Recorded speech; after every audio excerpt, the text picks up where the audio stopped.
Birch Tor and Vitifer mine was a tin mine on Dartmoor, Devon, England. Located in the valley of the Redwater Brook, to the east of the B3212 Moretonhampstead to Princetown Road, below the Warren House Inn, the mine was worked between the mid-18th century and 1925. History. In medieval times, or even before, the area later occupied by this mine was at the center of the most extensive surface mining operations on Dartmoor, and today it is still scarred by the waste heaps left by stream working and numerous gullies of open-cast mining. Strictly speaking, Birch Tor mine on the eastern side of the Redwater Brook Valley and Vitifer mine on the west were separate mines, but for most of their working lives they were operated under the same management, so they are usually considered together. The first documentary reference to Vitifer mine was in 1750 and to Birch Tor bounds in 1757. By the 1780s Vitifer was being operated by the Dartmoor Mining and Smelting Company, and in 1796 it was said to be employing 40 men. A few years later it was reported that the mine had a 36 feet (11 meters) water wheel for pumping water out of the mine, and it had a half-mile-long adit that had taken nearly 4 years to drive up the valley.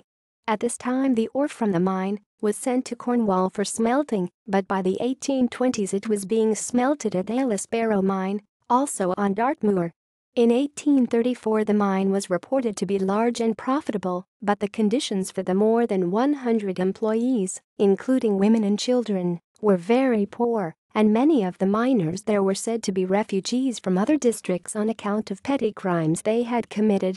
At this time, one of the men who worked underground at Birch Tor said that the quality of the air down the mine was so bad that it killed scores of miners. In 1838 Birch Tor mine had 2 40-feet water wheels and one of 32 feet, and it was said to be the only mine of any size working on Dartmoor.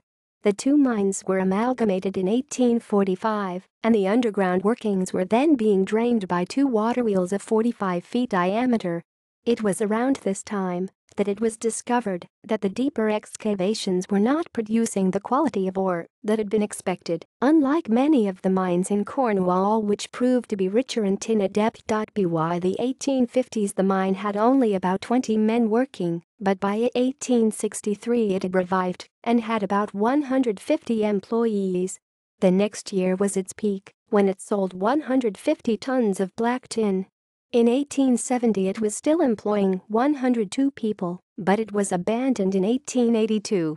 From 1887 to 1903 a small amount of work continued at the mine under Moses Bodden, who had been involved with the mine since the 1860s. And from 1903 to 1913 new owners Phelps and Padfield kept just over 20 miners employed each year.